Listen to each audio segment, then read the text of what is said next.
Bonjour à toutes et à tous. Bienvenue donc à ce webinaire de votre logiciel métier Agathe. Donc, on vous a mis tout de suite dans l'ambiance avec cette petite musique d'attente pour vous annoncer ce webinaire de fin d'année. En tout cas, c'était pour vous permettre d'arriver tranquillement puisque vous êtes très nombreux à avoir répondu présent pour ce webinaire et on en est vraiment ravis. Donc, déjà, merci à toutes et à tous. Donc, je suis Cécile Buret et donc j'accompagne les organismes de formation sur les enjeux de digitalisation, optimisation des process, mise en place de solutions complémentaires. On va évoquer un petit peu tout ça dans ce webinaire. On va parler de data, d'e-learning. Enfin, notre objectif aujourd'hui, c'est vraiment de vous faire gagner du temps. Alors, comme vous le voyez, je ne suis pas toute seule pour animer ce webinaire et donc je suis accompagnée aujourd'hui de Solène et Jimmy. Bonjour à tous les deux. Bonjour à tous, bonjour Cécile. Bonjour tout le monde, bonjour Cécile, bonjour Solène. Bonjour Jimmy. Formation pratique. Donc déjà, le webinaire est enregistré. Notre service marketing vous transmettra le replay dès que nous aurons terminé. Alors, pareil, donc sur l'application qu'on utilise, vous avez donc en bas à gauche l'onglet questions. Donc, n'hésitez pas tout au long du webinaire à poser vos questions. On a prévu au sommaire donc un temps d'échange et on n'hésitera pas donc à reprendre l'ensemble des questions. Donc, on regroupera les questions voilà, un petit peu collectives et puis si on a des questions un petit peu plus personnalisées, ben voilà, nous, ça nous permet de les avoir sur listing et puis de pouvoir revenir vers vous pour vous apporter une réponse plus personnalisée. Alors, notre sommaire, donc déjà, revenir sur les dernières évolutions d'Agathe, donc les coulisses d'Agathe 2025. On fera un focus sur la facture électronique, donc où est-ce que nous en sommes. On ira sur la roadmap 2026 et donc restez bien jusqu'à la fin parce qu'il y a beaucoup de surprises dans ce webinaire. Et puis, comme je le disais, donc notre temps d'échange. Alors, on commence, Jimmy. La parole va être à toi donc, pour nous faire un petit récapitulatif de toutes les évolutions qu'il y a eu sur cette année 2025. Eh bien, en effet, Cécile, sur l'année 2025, nous avons sorti 4 versions du logiciel Agathe, une par trimestre, qui correspond à une cinquantaine d'évolutions fonctionnelles et techniques. Et pour celles et ceux qui ont l'habitude de suivre nos webinaires, l'année dernière, nous vous avions proposé de nous soumettre des idées d'amélioration, d'ajustement, d'optimisation du logiciel. Eh bien, sachez que sur l'année 2025, un tiers des évolutions que nous avons mis en ligne correspondent aux demandes d'amélioration que vous nous avez partagées. Dans les grandes lignes, eh bien, on va reprendre les différentes versions qui sont sorties. La première, celle la 4.59 qui est sortie en janvier, était vraiment dédiée à la notion de séance.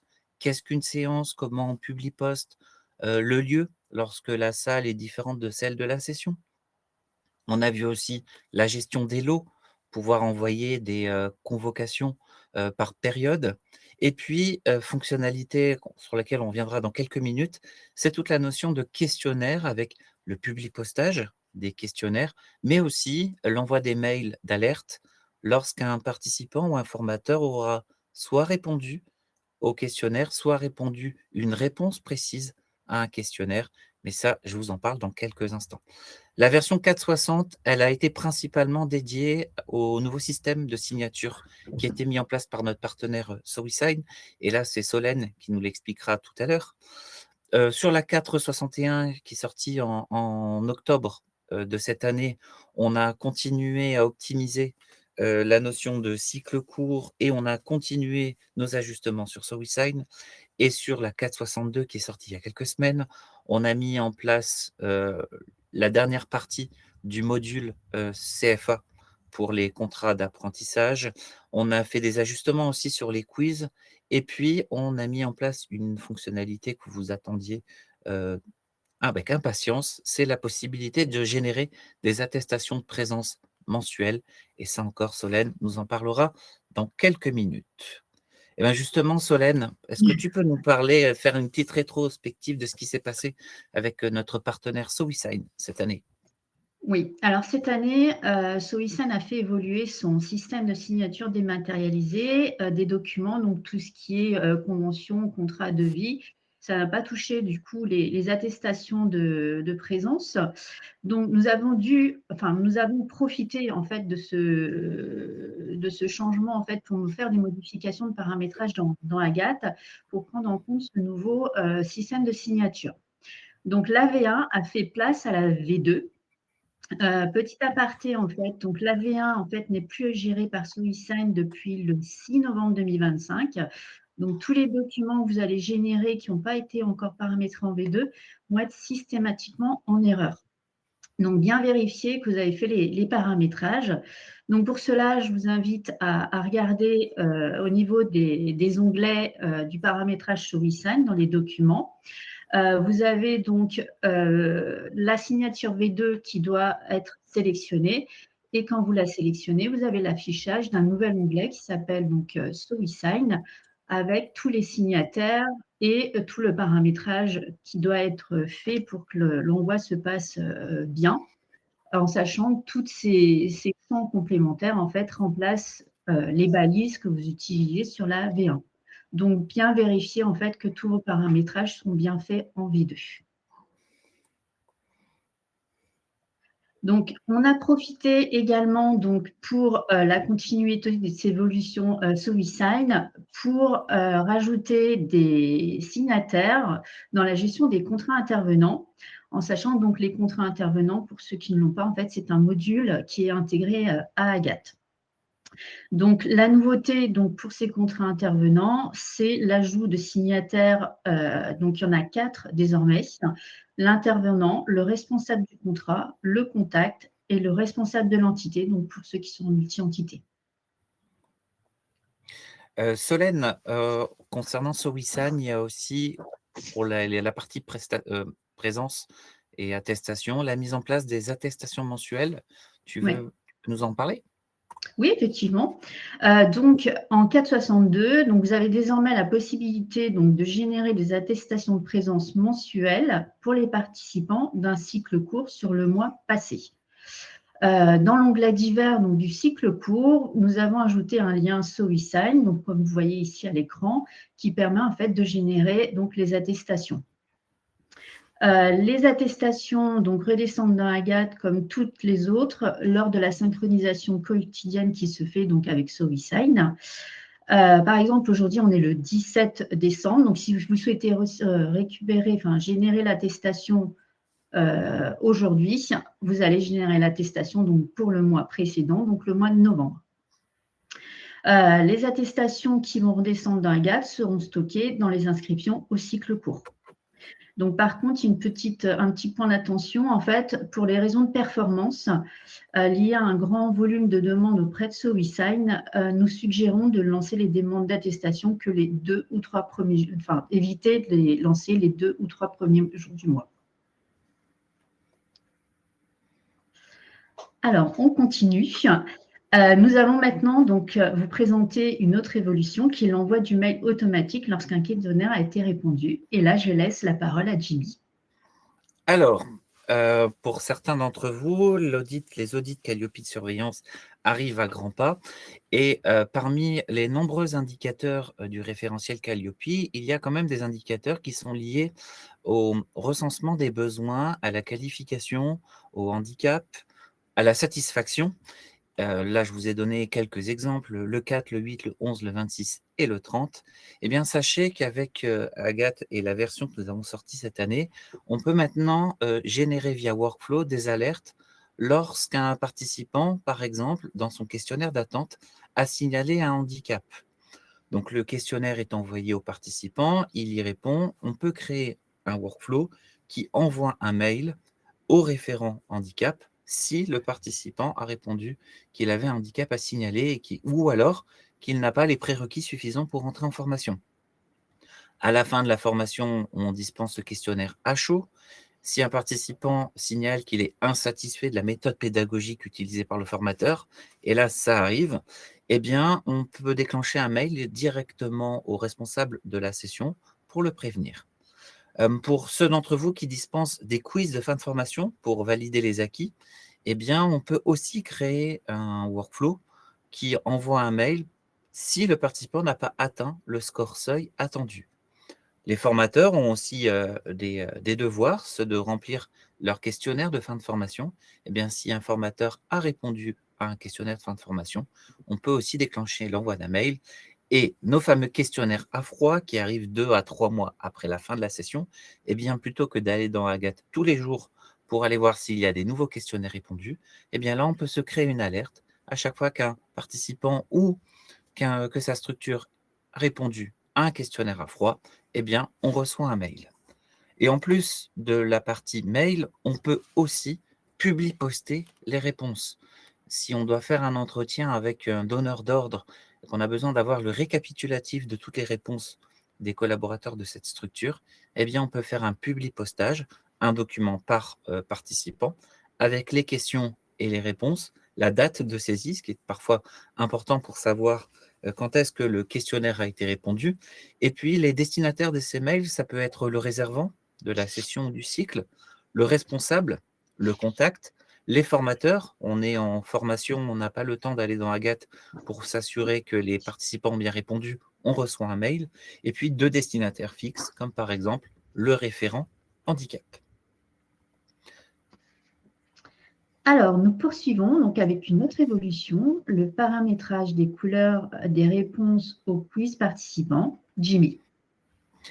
Alors, pour ceux qui dispensent, je le disais tout à l'heure, des quiz, eh bien, sur le portail intervenant, les formateurs ont la possibilité d'accéder à ce qu'on appelle l'analyse des réponses sous forme de pourcentage.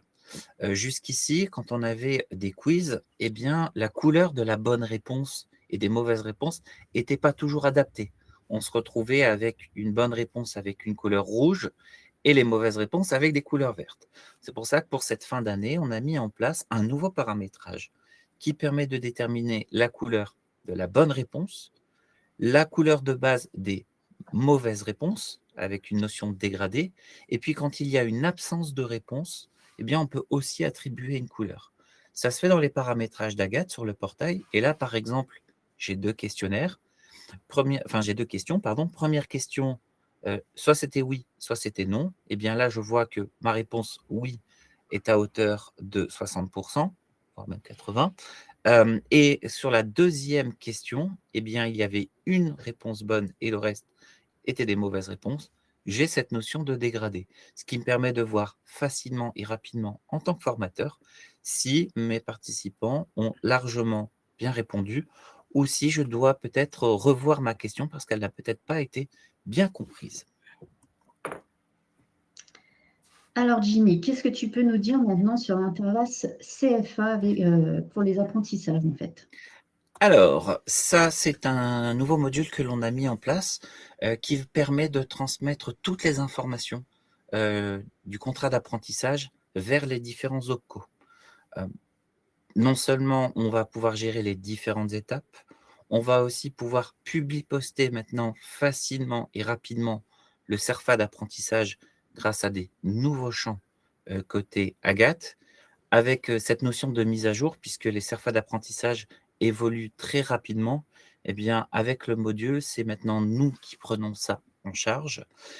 Et ce qu'il faut savoir, c'est qu'une fois le module activé, il y a toute une série de paramétrages à renseigner et surtout la possibilité de gérer pour les inscriptions des apprentis l'étape, à savoir quand est-ce qu'on va pouvoir envoyer le dossier à l'OPCO, quand est-ce qu'il a été transmis, quand est-ce qu'il y a une rupture de contrat. Et il y a ce flux, ce dialogue entre Agathe et l'OPCO qui permet de savoir facilement et rapidement où est-ce que nous en sommes.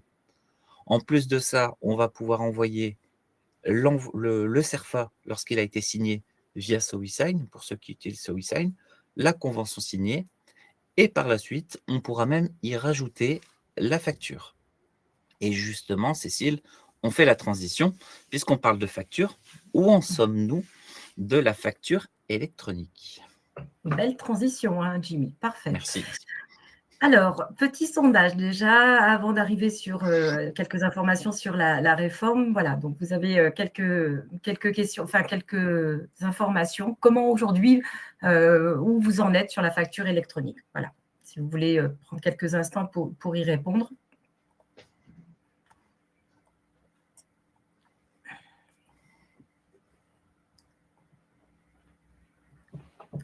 Alors, je pense qu'on peut, Jimmy, passer sur le slide suivant et du Bien coup sûr. indiquer. Voilà. Alors, petit rappel sur pourquoi cette réforme. Donc, la réforme de la facture électronique, on est sur une réforme qui est européenne. Aujourd'hui, l'Italie, par exemple, a déjà mis en place la réforme de la facture électronique et la Belgique, c'est au 1er janvier 2026. Donc là, ça veut dire qu'aujourd'hui, après le calendrier qui est proposé, toutes les factures donc, des entreprises françaises devront être obligatoirement transmises sous un format électronique par l'intermédiaire d'un tiers qu'on va appeler donc plateforme agréée. Je vais revenir après un petit peu plus tard sur le vocabulaire. Donc aujourd'hui, pourquoi cette réforme? Déjà pour améliorer la lutte contre la fraude à la TVA, ça c'est vraiment un premier point. Ensuite, toute la partie de renforcer la compétitivité des entreprises. Alors, comment? C'est déjà en allégeant les charges administratives. C'est-à-dire qu'on va automatiser l'ensemble des échanges. Donc, on va donc dématérialiser le processus donc, des factures. Donc, il n'y aura vraiment plus du tout de factures papier. Gain de productivité parce que les factures, ça va être la conformité des factures, des échéances aussi. Les échéances vont être beaucoup plus fluides et beaucoup plus rapides. On va parler aussi d'un stockage unique et ça, c'est important pour la sécurisation donc, des données. Ça va aussi diminuer le délai de paiement et donc améliorer la trésorerie des entreprises. On va aussi permettre, donc, au travers de cette réforme, de simplifier tout ce qui est obligation déclarative par un pré-remplissage des déclarations de TVA. Et puis aussi le fait de travailler sur du temps réel pour cette synchronisation des factures, ça va accroître aussi la connaissance de la partie des activités des entreprises. Alors, on va aller maintenant un petit rappel quand même sur les dates. Donc, il y a 2 grandes dates à retenir. Le 1er septembre 2026. Donc là, ça va concerner l'obligation pour toutes les entreprises assujetties à la TVA qui ont une obligation de réception. C'est-à-dire que là, on va parler de vos factures fournisseurs et donc qui vont arriver dans un format structuré. Également, le 1er septembre 2026, ça va concerner l'obligation d'émission pour l'ensemble de certaines entreprises, donc les grandes entreprises, et puis ce qu'on appelle les ETI, donc qui sont des entreprises de taille intermédiaire. Et puis ensuite, le 1er septembre 2027, où je pense que là, par un petit peu des sondages, quand on vous a eu, vous, organismes de formation, on est beaucoup sur le 1er septembre 2027. Donc, pour aujourd'hui, donc l'obligation totale d'émission des factures, donc pour tout ce qui est PME et TPE. Alors, nous, aujourd'hui, Access et par l'intermédiaire dont Agathe, on a prévu donc un module de plateforme agréée qui sera donc intégré à la solution Agathe. Alors, je vous disais, je voulais revenir un petit peu sur le vocabulaire. Donc, à un moment donné, quand on a débuté cette réforme, on a parlé de PDP, donc qui étaient des plateformes de dématérialisation de partenaires. Et ces plateformes-là sont devenues aujourd'hui ce qu'on appelle donc des plateformes agréées, comme je vous l'ai dit précédemment. Donc, c'est un nouvel acteur dans cette réforme. Aujourd'hui, il y en a à peu près une centaine en France. Et ces plateformes agréées, ce sont des experts dans la réforme.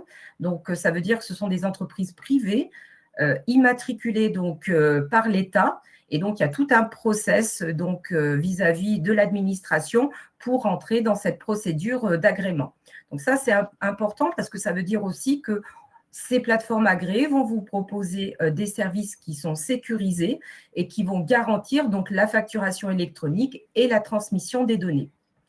Donc, nous, aujourd'hui, on a souhaité donc s'associer avec un partenaire qui s'appelle Dokun et qui va donc servir de plateforme agréée dans Agathe.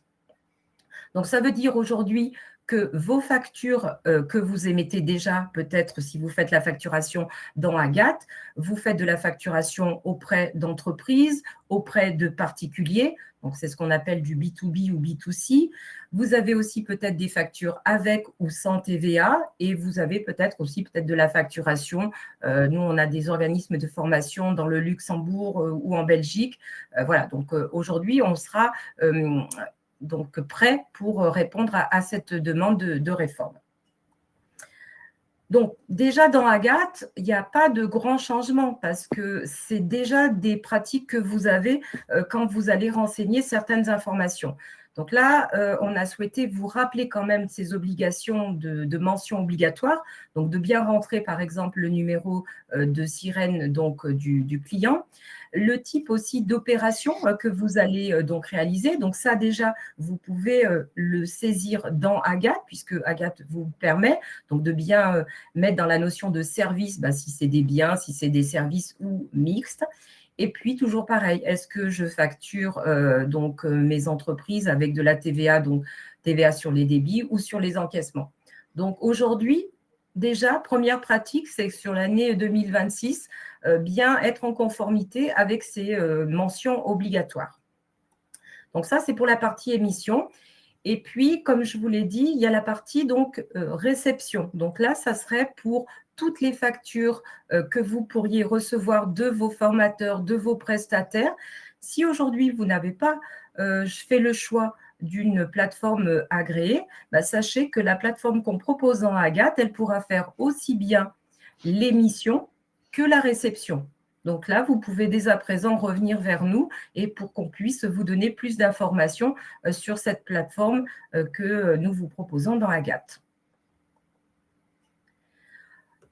Rapidement, petit schéma un petit peu technique. Donc, comment ça va se passer?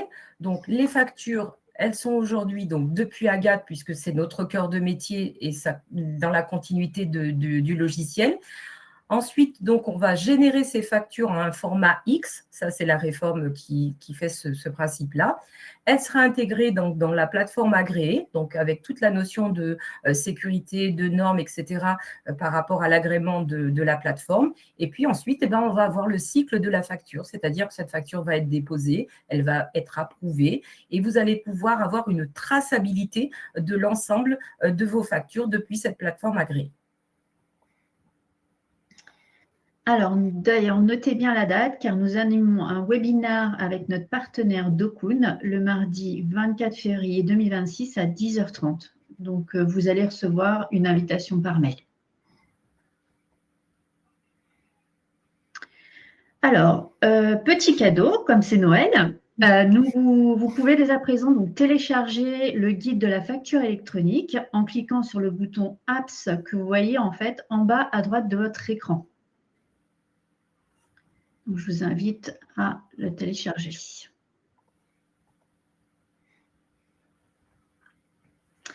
Maintenant, on continue. On va vous parler donc de la roadmap 2026 et pour ça, je laisse la parole de nouveau à Cécile et Jimmy. Eh bien, quoi de prévu pour 2026? Donc là, c'est une première liste de nouveautés qui vont être mises en place très, très, très rapidement.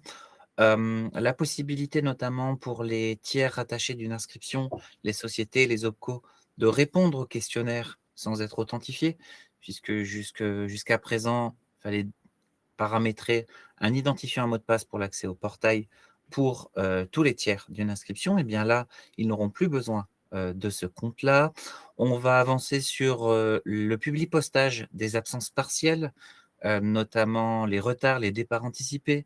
Souvenez-vous, on a mis en place, c'était fin d'année dernière ou cette année, la possibilité pour SoWeSign de récupérer les absences, les retards et les commentaires qui sont saisis par les formateurs depuis leur espace de signature.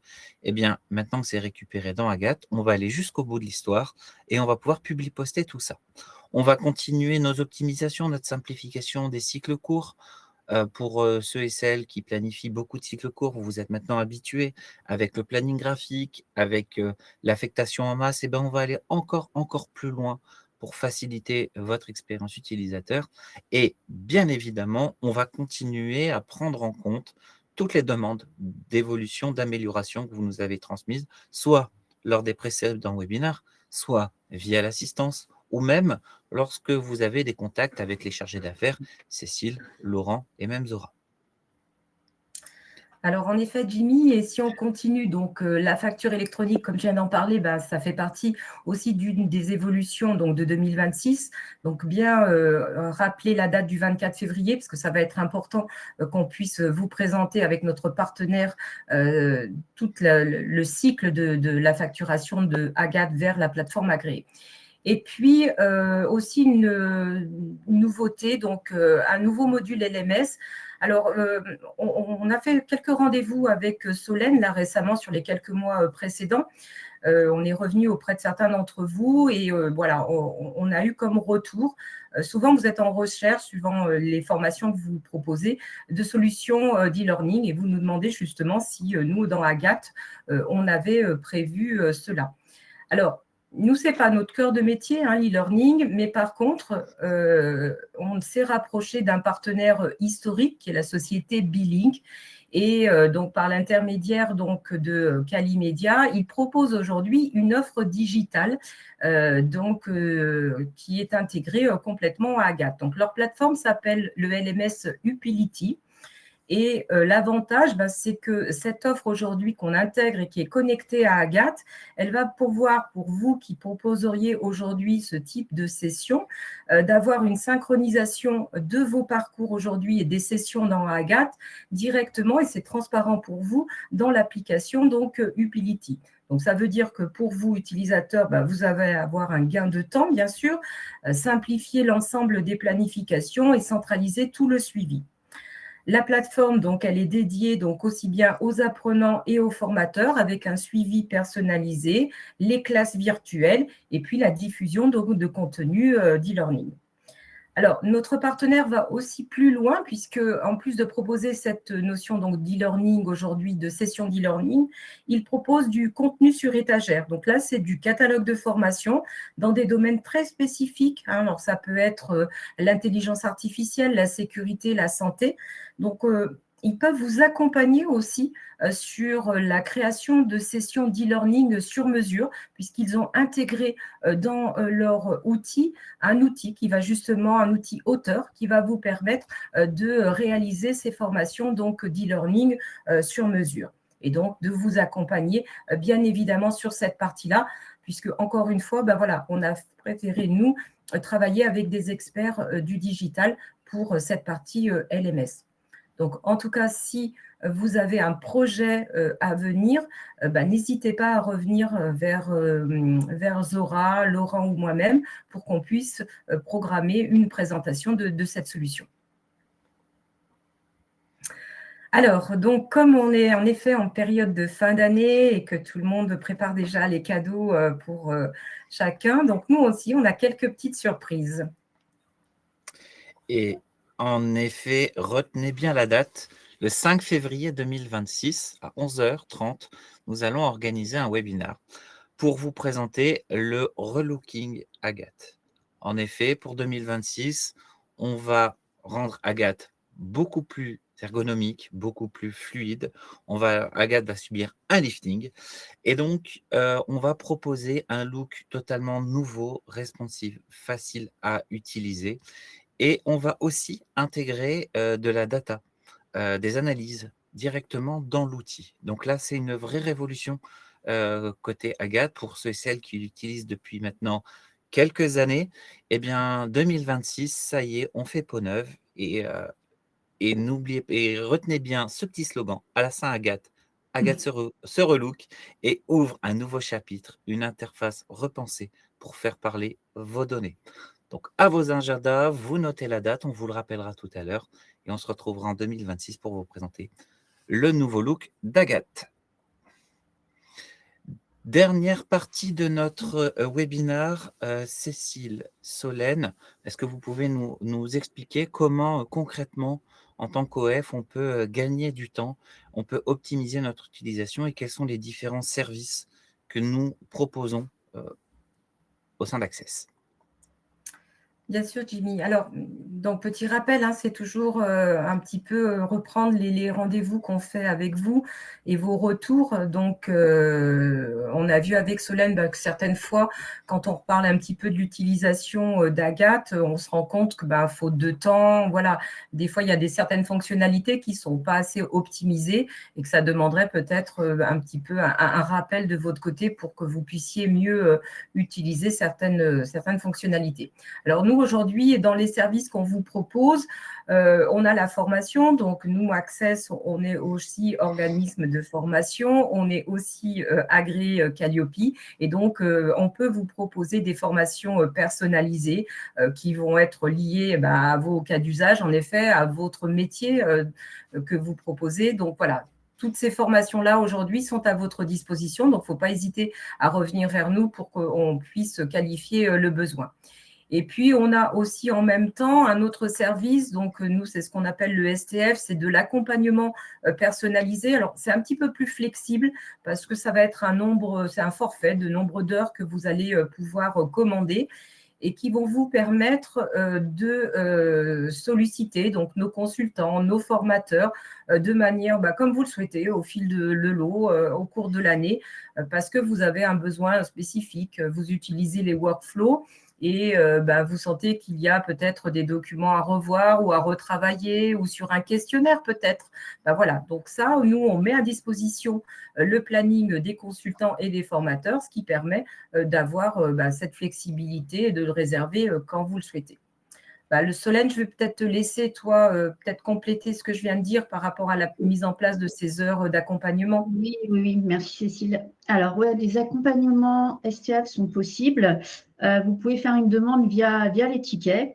Et en général, on vous envoie un lien pour prendre rendez-vous avec un des consultants. Donc, c'est un lien qui vous permet d'avoir accès à l'agenda et de vous positionner sur un rendez-vous. Je profite également pour rappeler quelques règles d'assistance. Donc, quand vous rencontrez un problème, vous devez donc créer un ticket sur la plateforme d'assistance.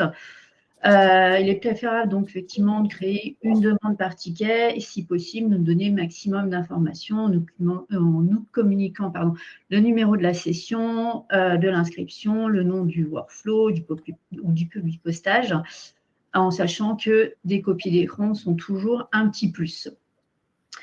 Également, donc afin de vous apporter une réponse appropriée, n'hésitez pas donc à nous détailler le plus possible, mais vraiment le plus possible votre problème. Si besoin, on peut également vous proposer un point téléphonique ou un point par Teams. Et enfin, donc quand vous avez votre ticket qui est résolu, vous allez recevoir donc un mail pour évaluer en fait la qualité du service. Et vous pouvez donc nous attribuer une note allant de 1 à 10. Donc, n'hésitez surtout pas à répondre à cette petite évaluation. Notre webinaire touche à sa fin. Comme promis, on va prendre un temps pour pouvoir répondre à certaines de vos questions. Alors, je vais les prendre dans l'ordre d'affichage. Donc, une première question que je vous affiche. Comment ça se passe lorsqu'on doit rajouter des éléments dans Word avant envoi? Solène, tu veux répondre? Je réponds comme tu veux.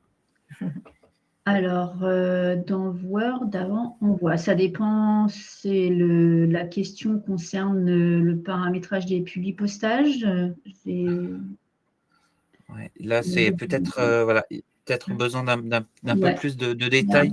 Auquel cas, par rapport à quoi peut-être notamment faire peut-être un ticket à l'assistance avec le besoin un Oui, peu plus c'est ça, détaillé. nous faire un ticket et nous faire la demande par ticket oui, parce que là, je ne saurais pas trop répondre. J'aurais besoin d'un peu plus de précision.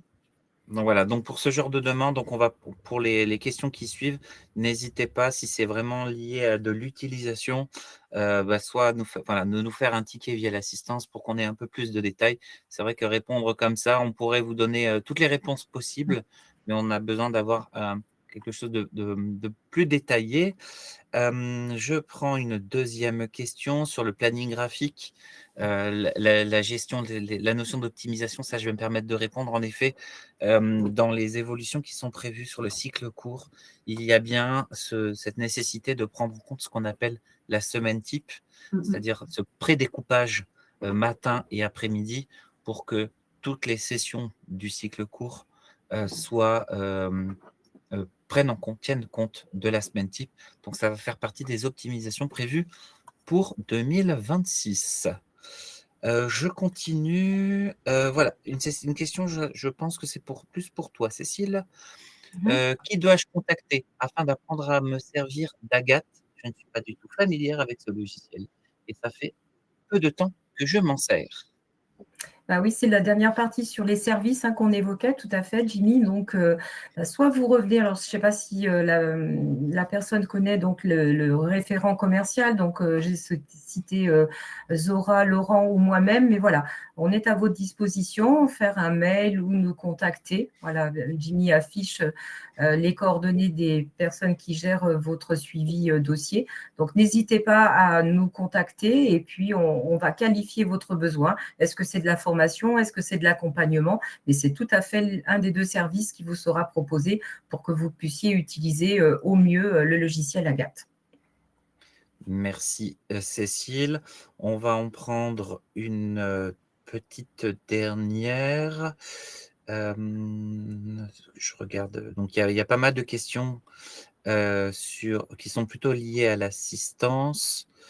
Alors, une question concernant SoWeSign. Les formateurs de notre structure sont encore en V1 sur SoWeSign. Doivent-ils passer en V2? Alors, alors les formateurs, eux, ils se connectent donc à SoWeSign Trainer, en fait. Il y a dû avoir une évolution là cette semaine avec une nouvelle version également. Il n'y a rien qui change, ils se connectent avec leurs identifiants et la notion de V2, V1, V2 ne concerne vraiment que l'envoi, la génération des documents pour signature en fait. Merci Solène. Écoutez, pour le reste, on reviendra vers vous. Il y a des questions concernant certains projets, il y a des questions liées justement à l'assistance. Donc, on va prendre les questions en détail après ce webinaire et au fur et à mesure, on reviendra vers vous avec soit des réponses, soit des propositions d'accompagnement ou de rendez-vous. Avant de vous laisser, on va faire un dernier sondage pour déterminer si vous avez déjà des idées de projets que vous souhaiteriez mettre en place pour 2026. Alors, vous avez plusieurs réponses possibles. L'émargement digital, la signature électronique des conventions et même de tous les documents de vie, contrats, comme Solène nous l'a présenté tout à l'heure, la mise en place d'un LMS. Ça, c'est le point que Cécile nous a parlé tout à l'heure, la valorisation de la data, des automatismes, les workflows, les process, ou même la notion de catalogue en ligne. N'hésitez pas, vous pouvez cocher tous les projets que vous voulez, et ensuite, on reviendra vers vous pour aller plus loin dans les projets. Je rappelle les différents contacts à votre disposition. Cécile, si tu veux nous en dire quelques mots. Oui, bah écoute, non, Jimmy, là, on a les différentes personnes qui interviennent sur vos différents suivis de dossiers, donc n'hésitez pas à revenir vers nous par mail, par téléphone. On partage aussi nos agendas, donc voilà, si vous souhaitez, c'est plus pratique de prendre un rendez-vous. En tout cas, n'hésitez pas à revenir vers nous. Les deux grandes dates, en effet, donc à vos agendas. On va terminer cette année 2025 et voilà, nous, on travaille déjà sur ce qui arrive sur 2026. Donc, le 5 février, Jimmy en a parlé et là, je pense que vous êtes tous impatients de retrouver le nouveau look d'Agathe. Et puis le 24 février, donc pour la facturation électronique avec notre partenaire Dokun, où vous aurez vraiment des informations très précises sur la mise en place de ce module, puisqu'on sera sur un module que vous pourrez donc commander depuis Agathe. Et là, vous pourrez poser toutes vos questions aussi s'il vous reste des interrogations sur cette partie de facturation électronique. Et puis le petit guide aussi qu'on a réalisé, donc il peut aussi vous apporter des informations. N'hésitez pas à le télécharger. Voilà, écoutez, on arrive à la fin de ce webinaire. Encore une fois, merci d'avoir répondu présent. Vous avez été vraiment très nombreux comme à chaque fois, donc nous, ça nous fait très plaisir. Et puis, écoutez, on vous souhaite vraiment de passer de belles fin d'année, de bien terminer cette année 2025 et on vous donne rendez-vous donc l'année prochaine en 2026. Eh bien, passez de belles fêtes, prenez bien soin de vous. Oui, également, je vous souhaite de très bonnes fêtes, de très belles fêtes et à l'année prochaine. Et à l'année prochaine. Au revoir. Au revoir. Au revoir.